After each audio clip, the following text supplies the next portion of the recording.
Morning friends, कैसे हैं आप सब। और आशा करती हूँ आप बहुत अच्छे से होंगे।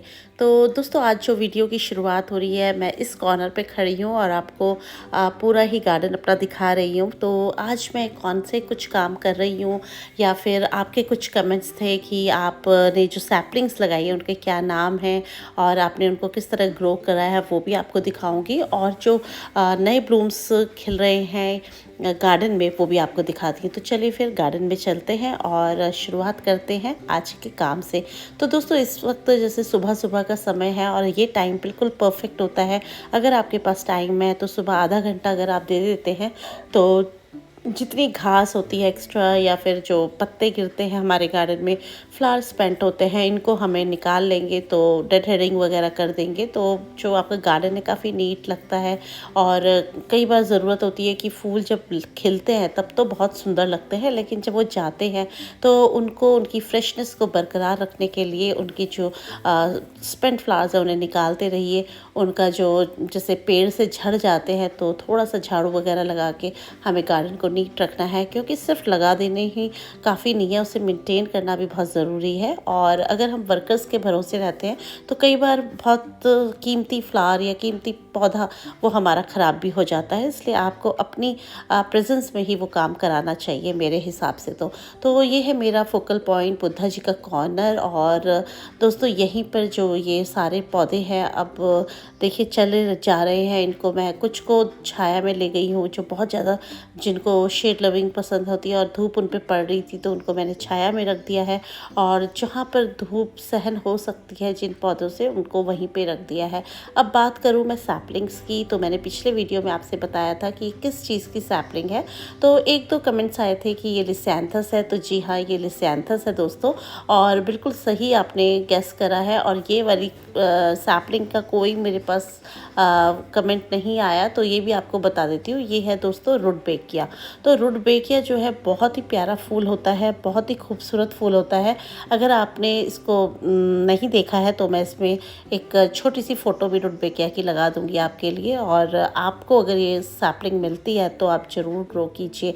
कई भाई बहनों के क्वेश्चन होते हैं कि क्या आप हमें सैपलिंग्स भेज सकती हैं, तो मैं आपको नहीं भेज सकती क्योंकि वो चलेंगी नहीं। दूर जाने में दोस्तों अक्सर सैपलिंग्स मर जाती हैं। और जिनसे मैं ख़रीदती हूँ उनसे भी मैंने पूछा था, तो वो यही कह रहे थे कि सैपलिंग्स भेजना बहुत मुश्किल काम है, क्योंकि बहुत छोटी होती हैं, उसमें मॉइस्चर होता ही नहीं है। और 2 दिन में, 1 दिन में जब वो पहुँचेंगी तो वो सूख जाएंगी, निढाल हो जाएंगी। तो दोस्तों, एक ये आपके कमेंट का आंसर मैंने जैसे दे दिया। ये है लिसियांथस, देखिए। और लिसियांथस में देखिए जड़ें कितनी सारी आ रखी हैं। तो आपको कई बार तो क्या होता है ना कि या तो आप इन जड़ों को निकाल दीजिए और हल्का हल्का खुरच के अपने हाथ से, और नहीं तो उनको एज इट इज़ रहने दीजिए। जैसे कि ये मैं देख रही हूँ, छोटा सा गमला है, इसमें मैंने सिनेरिया लगाया था दोस्तों। और सिनेरिया मैं सीड्स कभी नहीं रखती हूँ, तो उनको मैंने निकाल दिया क्योंकि वो बहुत मुरझा गए थे। तो अब बस इसको गड्ढा करके इसी तरह से या तो आप दबा दीजिए इनमें। और फिर जब आपके गमले खाली होंगे तब आप एक एक सैपलिंग अपने गमले के हिसाब से लगा दीजिएगा, क्योंकि ये तो सिर्फ इनको हमें सेव करने का एक तरीका है। और अगर आप चाहते हैं कि इनकी टोकरियाँ निकालना है तो फिर आप उसको भी निकाल सकते हैं। इधर से नीचे की साइड से हल्का हल्का दोस्तों इसको प्रेस करते हैं और इसकी टोकरी को निकालते हैं। क्योंकि मैंने एक हाथ से कैमरा पकड़ा है और वीडियो बना रही हूँ, तो एक ही हाथ से करना पड़ रहा है, नहीं तो आप धीरे धीरे से इसको दबाएंगे तो ये आराम से निकल जाती है। और लेकिन रूट्स इतनी छोटी होती हैं, कई बार क्या होता है कि वो जब रूट्स निकलती हैं तो टूटने का खतरा रहता है। तो आप बहुत ही आराम से, बहुत ही हल्के हल्के इस काम को करेंगे तो हो जाएगा। देखिए कितनी छोटी सी सैपलिंग है, यहाँ पर मैं आपको दिखाती हूँ, ये देखिए। और बस इसको रूट सहित इसमें डाल देना है। तो दोस्तों, यहीं पे ये जो है ये अब फैल जाएगी, लेकिन इसमें पानी का आपको बहुत ध्यान रखना है, क्योंकि पानी आपको कम देना है। और पानी अगर आप ज़्यादा देंगे तो आपकी जो पौधे हैं वो गल भी सकते हैं। तो इसीलिए आप इनको छोटी छोटी सैपलिंग्स को बहुत ध्यान से लगाइए। और वैसे तो अच्छा है कि आप टोकरी सहित अभी उनको रख दीजिए और पानी दे दीजिए, तो उनमें नमी बरकरार रहेगी और आपके पौधे जो छोटी छोटी सैपलिंग्स हैं वो ख़राब भी नहीं होगी। और यहाँ पे आ गया मेरा बहुत ही फेवरेट फ्लावर है, ये कैलेमेटीज़। तो दोस्तों, इसको मैंने अभी नया ही ग्रो किया दिया है। तो जैसा कि आपको बताया, और इसके मैं आपके पौधे दिखाती हूँ। देखिए इतने छोटे छोटे से पौधे हैं दोस्तों, और ये ना बेलों की तरह होते हैं, इसके सकर्स होते हैं, तो ये ऊपर की तरफ चढ़ती है। तो हमें इसको ट्रेलिस की तरह ग्रो करना पड़ेगा, और कोई इसमें स्टैंड या फिर इस तरह की चीज़ें जिससे खपच्ची वगैरह बांध के इसको चारों तरफ रोल करके इस बेल को बचाना पड़ेगा। तो दोस्तों जब ये बेलें आई थी मेरे पास छोटी छोटी, इसमें एक आध दो पत्ती से ज़्यादा नहीं थी, बहुत ही मरी हुई सी, इनको देख के लग रहा था पता नहीं ये चलेंगी भी या नहीं। तो देखिए अब तो इसकी ग्रोथ अच्छी हो गई है, बहुत ज़्यादा अच्छी तो नहीं हुई है, अभी इसको लगाए हुए मुझे मुश्किल से 1 महीना भी नहीं हुआ है, और देखिए इन्होंने बहुत अच्छी अपनी ग्रोथ पकड़ ली है। और सबसे ज़्यादा खुशी मुझे इस बात की है कि इसमें फ्लावरिंग भी हो गई है। तो ये जो पर्पल वाला फूल देख रहे हैं ये भी दोस्तों आज निकला है, और ये कली जो खुली है देखिए मुझे ये मल्टी पेटल्स दिख रही है, और अभी तो ये खुला नहीं है पूरी तरह से, लेकिन इसका कलर मोव कलर है और मल्टी पेटल्स है, बहुत सारी इसमें पत्तियां हैं। तो ये मुझे लग रहा है बहुत सुंदर फूल खिलेगा। तो दोस्तों ये मैंने 6 कैलीमिटीज़ मंगाए थे, ये दार्जिलिंग से मंगाए थे, और ये जब आए थे तो बहुत ही, मैंने जैसे बताया आपको, बहुत बुरी कंडीशन में आए थे, क्योंकि इतनी दूर का जब सफ़र करके पौधे आप पहुँचते हैं हमारे पास वैसे ही स्ट्रेस में होते हैं। और फिर मैंने इनको जो इसकी पत्ती की खाद थी उसको निकाला नहीं, बिल्कुल थैली को काट के धीरे से एज़ इट इज़ इसकी पिंडी को बिना तोड़े ऐसे ही रख दिया। तो मैंने सोच रही हूँ कि आने वाले टाइम पे जब मैं इसको, ये बड़ा हो जाएगा, रिपोर्ट करूँगी, तो फिर पत्ती की खाद में और कंपोस्ट वगैरह मिला के ऑर्गेनिक मैटर ज़्यादा मिलाकर ही लगाना पड़ेगा। तो यहाँ सब है दोस्तों रेडेंकुलस। और जो सामने वाला आप एक खाली गमला देख रहे हैं ना, इसमें मैंने कैलेडियम के कुछ बल्ब्स लगाए हैं, मेरे पिछले साल के थे। तो देखिए कब होते हैं वो, उनको भी बताऊंगी आपको तब। और यहाँ पे जितने छोटे छोटे गमले थे जिसमें मेरे पास इंग्लिश डेज़ी थी और सिनेरिया था, तो दोस्तों अब ख़त्म होने वाले थे, तो उनको निकाल कर मैंने अपनी जितनी भी पौध है यहाँ पर लगा दी है। तो इसमें लिसियांथस है और रुडबेकिया है। तो दोस्तों रुडबेकिया जो है लंबा पौधा जाता है और वो क्यारी में लगाने के काम आता है, या फिर अगर आपके पास कोई बड़ा गमला है तो आप उसमें भी उसको जगह दे सकते हैं। तो कई बार मैंने देखा है कि वो जब बड़ा होता है तो वो इधर उधर गिरने लगता है, तो वो क्यारी में ज़्यादा सुंदर लगता है, आप उसमें स्टिकिंग करनी पड़ती है। तो उस तरह से आप रुडबेकिया को ऐसी जगह लगाइए जहाँ पर आपके पास ज़मीन हो या पीछे की दीवार का सहारा उसको मिले। तो गमले को भी इस तरह पीछे की साइड रखेंगे तो होगा, और फुल उसको सनलाइट चाहिए।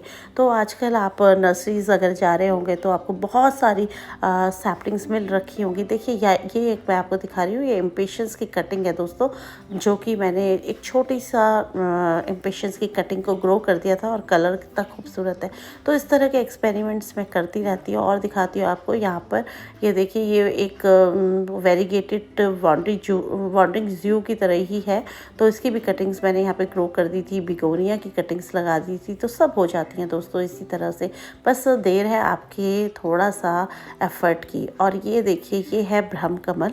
तो दोस्तों ये कलर्ड वाला ब्रह्म कमल है, अभी इसमें आया नहीं है, देखिए कलियाँ बननी शुरू हो गई हैं। तो जब आप गार्डन में आते हैं और आप अपने पौधों पर नज़र रखते हैं ना, तो इस तरह के सरप्राइज़ मिलते हैं, प्यारे प्यारे सरप्राइज़ आपको सुबह सुबह। तो देखिए कितनी सारी इसमें कलियाँ बनी हुई हैं। और यहाँ पर ये मैंने हैंगिंग बास्केट्स में इसलिए लगाया है क्योंकि इसको ज़्यादा पानी नहीं चाहिए होता है, अगर एक्स्ट्रा पानी होता है तो वो नीचे की तरफ ड्रेन हो जाता है। इसको थोड़ा सा मॉइस्चर पसंद होता है, लेकिन बहुत ज़्यादा सॉगी सॉइल नहीं पसंद होती है दोस्तों। और छाया में अगर ये लगा दो तो बहुत अच्छा चलता है, मतलब सुबह की सनलाइट इस पर पड़ती है और फिर इसकी मतलब ब्राइट लाइट में ये सारा दिन रहता है। तो इस तरह के जो प्लांट्स हैं उनको भी हमें गार्डन में जगह देनी चाहिए, जो सीजनल के साथ साथ परमानेंट भी हो। तो सीजनल प्लांट्स तो अपनी जो ब्यूटी है वो हमारे गार्डन में दे ही रहे हैं, लेकिन जो परमानेंट प्लांट है जैसे कि ये श्रिम्प प्लांट है और इस तरह के जो प्लांट्स हैं वो बीच बीच में आते रहते हैं, अपनी प्रेजेंस देते रहते हैं। तो दोस्तों आज का वीडियो आपको कैसा लगा प्लीज़ मुझे बताइएगा। अगर अच्छा लगे तो प्लीज़ मेरे चैनल को सब्सक्राइब कर लीजिए, और आपके जो प्रश्नों के उत्तर होंगे वो आशा मैंने दिए होंगे। तो फिर मिलते हैं दोस्तों किसी नए वीडियो में आपके साथ किसी नए टॉपिक पर। तब तक के लिए हैप्पी गार्डनिंग, गुड बाय दोस्तों।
है।